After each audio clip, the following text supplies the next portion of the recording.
Hello बच्चों, मैं विवेक Mishra IIT JEE mentor आपका स्वागत करता हूं जेई मेंस एंड नीट के क्रैश कोर्स के वीडियोस का फर्स्ट वीडियो में। ठीक है यार, अगर तुमने ये पूरा वीडियो लेक्चर देखा और आप लोग का रिस्पॉन्स अच्छा रहा, मैं ठोक के बोलता हूं कि अगर आप नीट के एस्पिरेंट है तो 45 में से 40 क्वेश्चन आप बना लेंगे। ये मैं ठोक के बोल रहा हूं, याद रखना। और 25 में से 20 क्वेश्चन जेई मेंस में आपका बनना ही बनना है, कोई रोक नहीं सकता है, बट आपका रिस्पॉन्स अच्छा होना चाहिए। ठीक है, तो बिना टाइम वेस्ट किए जेई मेंस के क्रैश कोर्स के लिए और नीट के क्रैश कोर्स के लिए सबसे पहला टॉपिक जो हमने चूज किया है वो है मॉडर्न फिजिक्स। ठीक है, मॉडर्न फिजिक्स में भी जो सबसे पहला चैप्टर है वो है फोटो इलेक्ट्रिक इफेक्ट। एक्चुअली इस चैप्टर का नाम है डुअल नेचर ऑफ लाइट। इस चैप्टर का नाम है डुअल नेचर ऑफ लाइट। ये इस चैप्टर का नाम है, डुअल नेचर ऑफ लाइट। तो चलिए देखते हैं डुअल नेचर ऑफ लाइट क्या होता है। शुरू करते हैं इस वीडियो को। चलिए शुरू करते हैं। तो भाई चल मान ले मैं इसको जरा मार्कर इसमें लगा रहा था, पानी पिला रहे थे। ओके चलो, मान लो एक हाइड्रोजन एटम है। आपको पता है हाइड्रोजन एटम मोनो एटमिक होता है, मोनो इलेक्ट्रॉनिक होता है, मतलब एक इलेक्ट्रॉन होता है हाइड्रोजन एटम में। ये हाइड्रोजन एटम के न्यूक्लियस के चारों तरफ एक इलेक्ट्रॉन गोल गोल घूम रहा है, टर टर टर टर टर टर, पुचक पुचक पुचक पुचक पुचक पुचक। सोच, इस समय जब इस यहाँ पर घूमने के लिए इसको कितना एनर्जी की जरूरत पड़ती है? -13.6 इलेक्ट्रॉन वोल्ट एनर्जी की जरूरत पड़ती है। मैं चाहता हूं कि मैं इसको कुछ एनर्जी दे दूं। मैं चाहता हूं कि मैं इसको कुछ एनर्जी दे दूं और इसको इंफिनिटी में भेज दूं। कहां भेज दूं? इंफिनिटी में। इंफिनिटी मतलब वो पॉइंट इससे बाहर, कहने का मतलब है। ठीक है, तो आपको पता है कि इंफिनिटी का जो टोटल एनर्जी होता है इंफिनिटी में वो 0 होता है। Kinetic energy plus potential energy. Gravitation में मैंने बार बार चीख के इसको बताया था जब मैं ऑफलाइन क्लास ले रहा था तब। तो इंफिनिटी पे टोटल एनर्जी 0 होता है, ये आपको पता है। तो ये इलेक्ट्रॉन है, ये गोल गोल घूम रहा था। ठीक है, तो इस इलेक्ट्रॉन के पास पहले से कुछ एनर्जी था ना? कितना एनर्जी था? -13.6 इलेक्ट्रॉन वोल्ट प्लस हमने एक एनर्जी दिया। मान लो हमने कोई एक एनर्जी दिया E, ठीक है, is equal to total energy कितना है इंफिनिटी पे? 0। आप लोग सोचेंगे इसको 0 से इक्वेट क्यों किए? अरे भाई, जो नेट एनर्जी जितना यहाँ पर है उतना नेट एनर्जी यहाँ पर भी तो उतना ही होगा ना। एनर्जी कंजर्वेशन का लॉ आपको पता है ना, मतलब नेट एनर्जी कंटेंट तो थोड़ी ना कम अधिक हो जाएगा, वो तो उतना ही रहेगा ना। तो नेट एनर्जी कंटेंट कितना हो जाएगा? सोचो, 13.6 इलेक्ट्रॉन वोल्ट। मतलब मेरे को कम से कम 13.6 इलेक्ट्रॉन वोल्ट एनर्जी इसको देना पड़ेगा, तभी ये कहां पर जाएगा? इस यहां से फ्री होगा, है ना, और इंफिनिटी पे जाएगा। पर सोच, अगर मैं इसको 12 इलेक्ट्रॉन वोल्ट एनर्जी दूं तो क्या फिर ये जा पाएगा? नहीं, कम से कम 13.6 इलेक्ट्रॉन वोल्ट एनर्जी चाहिए। इतना अगर हम एनर्जी देंगे minimum, this is the minimum energy, कम से कम अगर इतना एनर्जी देंगे तभी ये फ्री होगा। समझ रहे हो ना तुम लोग? समझ रहे हो ना? कम से कम इतना एनर्जी चाहिए तभी ये इलेक्ट्रॉन फ्री होगा। 12 इलेक्ट्रॉन वोल्ट देंगे तो ये सफिशिएंट ही नहीं है, ये काफी नहीं है। ठीक है, तो इस मिनिमम एनर्जी को बोलते हैं थ्रेशोल्ड एनर्जी। कैसा एनर्जी? Threshold energy. इसी को थ्रेशोल्ड एनर्जी बोलते हैं, या फिर प्यार से इसी को बोलते हैं वर्क फंक्शन। ठीक है, इसी को प्यार से वर्क फंक्शन भी बोलते हैं, इसको फाई से डिनोट करते हैं। ठीक है, अब सोच, अगर 13.6 इलेक्ट्रॉन वोल्ट के जगह पे प्लस 13.6 इलेक्ट्रॉन वोल्ट के जगह पे अगर मैं इसको 14 इलेक्ट्रॉन वोल्ट एनर्जी दे देता तो क्या होगा? पहला चीज, 13.6 इलेक्ट्रॉन वोल्ट एनर्जी तो चाहिए ही चाहिए, क्योंकि इस एनर्जी का काम क्या है? इस इलेक्ट्रॉन को यहां से बाहर निकालना। तो 13.6 इलेक्ट्रॉन वोल्ट एनर्जी वेस्ट हो जाता इसको यहां से बाहर निकालने में। ठीक है, तो बचता कितना एनर्जी? टोटल 14 इलेक्ट्रॉन वोल्ट दे रहे हैं तो बचेगा कितना? 0.4 इलेक्ट्रॉन वोल्ट बच जाता। तो वो कहां जाता? वो कहां जाता भाई? वो एनर्जी का यूज होता इसको क्या देने में? इसको क्या देने में यूज होता है? ये इस एनर्जी का यूज, इस एनर्जी का यूज होता है इसको, इस इलेक्ट्रॉन जो निकला यहां से उसको काइनेटिक एनर्जी देने में। ठीक है, जब इस केस में जब हम ठीक 13.6 इलेक्ट्रॉन वोल्ट एनर्जी देंगे, उस केस में काइनेटिक एनर्जी 0 होगा। लेकिन अगर हम क्योंकि 13.6 इलेक्ट्रॉन वोल्ट एनर्जी का यूज तो बस इस इलेक्ट्रॉन को निकालने में हो गया ना। लेकिन जो एक्स्ट्रा एनर्जी जो भी रहा बचा हमारे पास, जैसे मैंने 14 इलेक्ट्रॉन वोल्ट दे दिया तो 0.4 इलेक्ट्रॉन वोल्ट एक्स्ट्रा बच गया।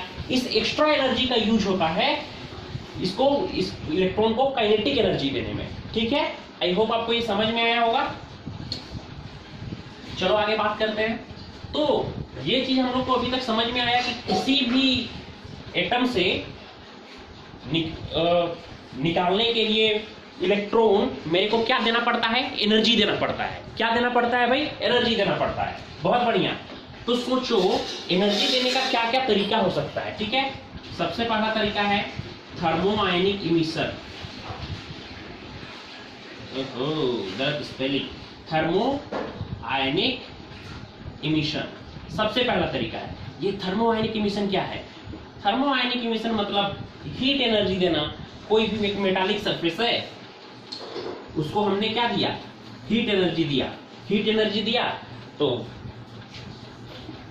जो भी एडिशनल एनर्जी दिया हीट एनर्जी, उसके कारण अगर इलेक्ट्रॉन निकल गया इस मेटालिक सरफेस से, तो इसी फेनोमेना को बोलते हैं थर्मो आयनिक इमिशन। मतलब हीट दे करके इलेक्ट्रॉन निकालना by heating the metal. Metal को हीट करके उससे इलेक्ट्रॉन निकालने के प्रोसेस को बोलते हैं थर्मो आयनिक इमिशन। फिर आता है आपका फील्ड इमिशन। ठीक है, anybody ask you the question कि ये फील्ड इमिशन क्या होता है, तो क्या बोलोगे? अरे मेटल जो भी मेटालिक सरफेस है जिससे आपको क्या निकालना है? इलेक्ट्रॉन्स निकालना है। उसको सिंपली इलेक्ट्रिक फील्ड में रख दो, स्ट्रॉन्ग इलेक्ट्रिक फील्ड में। स्ट्रॉन्ग इलेक्ट्रिक फील्ड में रखने के कारण यहाँ से इसको कुछ एडिशनल एनर्जी मिलता है, और उस एडिशनल एनर्जी इलेक्ट्रॉन्स को एडिशनल एनर्जी मिलने के कारण वो फ्री हो जाता है ना। ये है फील्ड इमिशन। पर अपने को पढ़ना ये नहीं है। मैंने दो तरीका बता दिया। पहला थर्मो आयनिक इमिशन, उसमें क्या करते थे? एक्स्ट्रा हीट देते थे, हीट एनर्जी के फॉर्म में एनर्जी देते थे। फील्ड इमिशन में क्या करते थे? इलेक्ट्रिक फील्ड में मेटल को सब्जेक्ट कर देते थे, रख देते थे। तीसरा बहुत इंपॉर्टेंट, और यही पढ़ना है। ये दोनों हम लोग को उतना ज्यादा पढ़ना भी नहीं है। पढ़ना हम लोग को बेसिकली है फोटो इलेक्ट्रिक इफेक्ट। ध्यान से देखना, बहुत इंपॉर्टेंट है। कोई फोटो वोटो नहीं खींचे हम लोग। Photo electric effect. आखिर ये फोटो इलेक्ट्रिक इफेक्ट होता क्या है? सोच, कोई भी मेटालिक सरफेस है, ठीक है, इसमें हम लोग क्या करते हैं? फोटोन गिराते हैं। फोटोन मतलब बंडल ऑफ एनर्जी। ठीक है, इसमें हम लोग फोटोन गिराते हैं, लाइट गिराते हैं। मतलब सफिशिएंट एनर्जी का लाइट मेटालिक सरफेस में जब हम लोग गिराते हैं तो यहां से इजेक्ट होता है इलेक्ट्रॉन्स। इलेक्ट्रॉन निकलता है मेटालिक सरफेस से। जब हम सफिशिएंट एनर्जी का लाइट मेटालिक सरफेस में गिराएंगे तो वहां से क्या निकलेगा? इलेक्ट्रॉन निकलेगा। इसी प्रोसेस को क्या बोलते हैं? फोटो इलेक्ट्रिक इफेक्ट बोलते हैं। बहुत बढ़िया, बहुत शानदार। सुनना मेरी बातों को, बहुत ध्यान से सुनना। मान ले कि यहाँ पे जो इलेक्ट्रॉन है उसका वर्क फंक्शन है, मान लो यहाँ पे जो इलेक्ट्रॉन है उसका वर्क फंक्शन है 2 इलेक्ट्रॉन वोल्ट। 2 इलेक्ट्रॉन वोल्ट का मतलब समझ रहे हैं ना कि कम से कम इतना एनर्जी चाहिए ही चाहिए, तब ही फोटो इलेक्ट्रिक इफेक्ट होगा। ठीक है, और आप अगर 1.3 इलेक्ट्रॉन वोल्ट का कोई एक एनर्जी लाइट गिरा रहे हैं तो क्या फोटो इलेक्ट्रिक इफेक्ट होगा? क्या नहीं होगा भाई। इसलिए नहीं होगा क्योंकि कम से कम तो मेरे को 2 इलेक्ट्रॉन वोल्ट चाहिए ना। हाँ, अब मैंने 2 इलेक्ट्रॉन वोल्ट का एक लाइट इस पे गिरा दिया। ठीक है, अब 2 इलेक्ट्रॉन वोल्ट का लाइट इस पे गिरा दिया तो बात सही है। हो सकता है कि यहाँ से इलेक्ट्रॉन्स क्या हो जाए? फ्री हो जाए। इलेक्ट्रॉन फ्री भी हो जाएगा, फिर भी उसको वो भागेगा नहीं, यहीं पर रहेगा, क्योंकि उसका काइनेटिक एनर्जी कितना होगा? 0 होगा। क्योंकि जितना 2 इलेक्ट्रॉन वोल्ट सारा का सारा तो उसी में खर्च हो गया है ना। बाबूजी 100 रुपया दिए, वो तो सब भाड़ा में ही खर्च हो गया। तो अयासी कैसे करें हम लोग, है ना? गिन के दिए हैं। अब सोच, 2 इलेक्ट्रॉन वोल्ट की जगह पे 5 इलेक्ट्रॉन वोल्ट का अगर गिरता, एनर्जी का लाइट गिरता, तो क्या होता? 2 इलेक्ट्रॉन वोल्ट एनर्जी तो यूज, वर्क फंक्शन है 2 इलेक्ट्रॉन वोल्ट, मतलब 2 इलेक्ट्रॉन वोल्ट एनर्जी का यूज हो जाता इलेक्ट्रॉन को निकालने में, है ना। बच कितना जाता? 3 इलेक्ट्रॉन वोल्ट एक्स्ट्रा बच जाता ना, क्योंकि टोटल 5 इलेक्ट्रॉन वोल्ट है। तो ये 3 इलेक्ट्रॉन वोल्ट एनर्जी क्या हो जाता, ये 3 इलेक्ट्रॉन वोल्ट एनर्जी का यूज हो जाता किस चीज में, काइनेटिक एनर्जी के फॉर्म में चला जाता। मतलब कि 5 इलेक्ट्रॉन वोल्ट जो टोटल एनर्जी है गिरा है, उसका 2 टाइप से यूज हुआ। सबसे पहले 2 इलेक्ट्रॉन वोल्ट का यूज हुआ इसको इलेक्ट्रॉन को निकालने में, और इसको वर्क फंक्शन बोलते हैं। और जो बचा हुआ एनर्जी है उसका यूज हुआ इसको भगाने में, है ना। जो 3 इलेक्ट्रॉन वोल्ट एनर्जी बचा उसका यूज हुआ इसको भगा देने में, यहां से इसको काइनेटिक एनर्जी देने में। यानी इस केस में काइनेटिक एनर्जी 0 नहीं होगा। तो आइंस्टीन भाई साहब ने भी सेम बात कहा, ठीक है। तो फोटो इलेक्ट्रिक इफेक्ट आप लोग समझ गए होंगे। एप्रोप्रिएट एनर्जी का लाइट जब गिरा देते हैं हम लोग मेटालिक सरफेस में तो इलेक्ट्रॉन निकल जाता है, इसी को बोलते हैं फोटो इलेक्ट्रिक इफेक्ट। सुनना मेरी बातों को जरा ध्यान से। आइंस्टीन भाई साहब ने यही बात कहा कि जो भी एनर्जी गिरता है, जिस एनर्जी का लाइट गिरता है, ठीक है, जो भी एनर्जी का लाइट गिरता है मेटालिक सरफेस में, उसका 2 तरीके से यूज होता है। सबसे पहला यूज क्या है, वर्क फंक्शन। वर्क फंक्शन मतलब इलेक्ट्रॉन को निकालने में, है ना। और जो एनर्जी बचता है उसका यूज होता है काइनेटिक एनर्जी देने में, इलेक्ट्रॉन्स को काइनेटिक एनर्जी देने में। तो ये बात मैं नहीं बोल रहा हूं, आइंस्टीन भाई साहब ने बोला था। क्या बोला था कि जो भी एनर्जी का लाइट मेटालिक सरफेस में गिरता है वो 2 तरीके से यूज होता है। पहला, उसको निकालने में, मेटालिक सरफेस से निकालने में, इसको बोलते हैं वर्क फंक्शन, ठीक है। और दूसरा, जो एनर्जी बच जाता है उसका यूज किस चीज में होता है, उस इलेक्ट्रॉन्स को भगाने में, काइनेटिक एनर्जी देने में, ठीक है। तो इसको लिख लो, बहुत इंपॉर्टेंट है। अब सुनना मेरी बातों को जरा ध्यान से। आपको पता होगा energy is equal to, energy का क्या फॉर्मूला होता है, H इंटू एफ। एफ क्या है, फ्रीक्वेंसी है। यहां से इसको बोल, ये भी तो एनर्जी ही है ना, इसको बोल सकते हैं HF0 बोल सकते हैं। और काइनेटिक एनर्जी को काइनेटिक एनर्जी रहने देते हैं, आपको पता होगा हाफ mv², ठीक है। अब सोच, फ्रीक्वेंसी क्या होता है, hc/λ। एफ का वैल्यू क्या होता है, अरे frequency is equal to c/λ, आपको पता होना चाहिए, ठीक है ना। ये हो जाएगा c/λ0, ठीक है। ये f0 क्या है, इसको बोलते हैं थ्रेशोल्ड फ्रीक्वेंसी, वो मिनिमम फ्रीक्वेंसी। क्योंकि देखो ये तो वर्क फंक्शन से आया ना, f0 वो मिनिमम फ्रीक्वेंसी जिसका यूज होता है, जिस फ्रीक्वेंसी का लाइट जब किसी मेटालिक सरफेस पे गिरता है तो वहां से इजेक्ट हो जाता है इलेक्ट्रॉन, उस फ्रीक्वेंसी के लाइट, उस फ्रीक्वेंसी को बोलते हैं थ्रेशोल्ड फ्रीक्वेंसी, ठीक है। और ये है threshold wavelength, hc/λ0 plus k। इस इक्वेशन को भी आपको लिख लेना है। तो कभी भी E पूछे, एनर्जी पूछे, तो एनर्जी आप क्या बोलिएगा, hc/λ, ठीक है। H क्या है, H है प्लैंक्स कांस्टेंट। प्लैंक्स कांस्टेंट का वैल्यू कितना होता है, 6.6 × 10⁻34। C क्या है, speed of light. Speed of light क्या होता है, 3 × 10⁸ मीटर पर सेकेंड। पर याद रखो बच्चा लोग, अब बच्चा लोग ज्यादातर आप लोग गलती क्या करते हैं कि इसको कैलकुलेट करते रह जाते हैं। अब फिर तो हो गया, करते रहो कैलकुलेट जिंदगी भर। भाई कभी कैलकुलेट नहीं कर पाओगे, यकीन मानो, मान लो मेरी बातों को, तुम कभी इसको कैलकुलेट नहीं कर पाओगे एग्जाम में। नहीं मतलब कैलकुलेट कर लोगे but it will take too much time.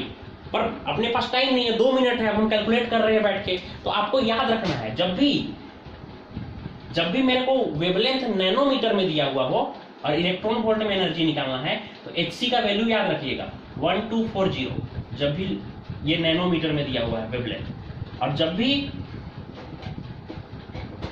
Wavelength जब भी दिया हुआ हो आर्मस्ट्रॉन्ग में तो बस एक 0 बढ़ा देना, 12400 इलेक्ट्रॉन वोल्ट, ठीक है। याद रखना है इस चीज को, hc का वैल्यू आपको याद रखना है। सारा क्वेश्चन 2 मिनट में बनेगा अगर ये सब आप याद रखोगे तो, ठीक है। जल्दी से नोट डाउन करो।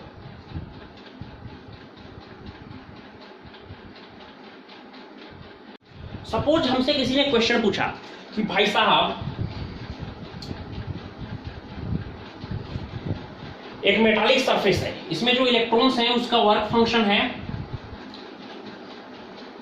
चलो मान लेते हैं 2 इलेक्ट्रॉन वोल्ट, ठीक है। और यहां पर एक रे ऑफ लाइट गिर रहा है, ठीक है, कितने का, 400 नैनोमीटर का। तो आप बताओ इतने वेवलेंथ का रे ऑफ लाइट गिर रहा है, तो आप बताओ कि जो इलेक्ट्रॉन यहां से इजेक्ट होगा, निकलेगा, उसका मैक्सिमम काइनेटिक एनर्जी कितना होगा, ठीक है। मैक्सिमम काइनेटिक एनर्जी निकालने के लिए सबसे पहले मेरे को निकालना पड़ेगा, याद करो फॉर्मूला क्या था, E इज इक्वल टू, जो एनर्जी देते हैं वो दो तरीके से यूज होता है, work function plus maximum kinetic energy है, यही ना। तो सोचो, मेरी बातों को जरा ध्यान से सुनना, E minus work function is equal to, यहां से बोल सकते हैं maximum kinetic energy.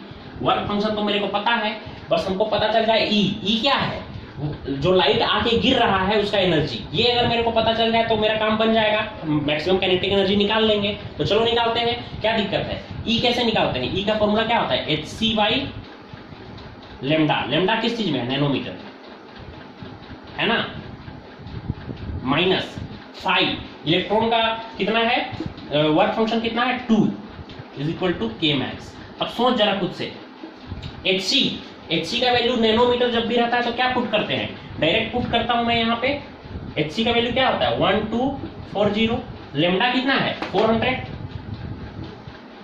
Minus 2 is equal to maximum kinetic energy. अरे खत्म हो गया, जीरो ने जीरो को काटा, ठीक है, ये खत्म हो गया, 3.1 अप्रॉक्स, 3.1 माइनस 2 कितना हो गया 1.1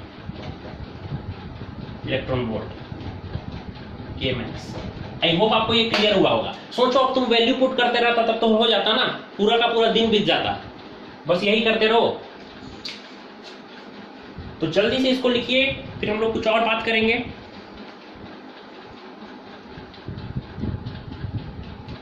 आप पोज करके एक क्वेश्चन बनाइए और क्वेश्चन का आंसर दीजिए जल्दी से, ठीक है।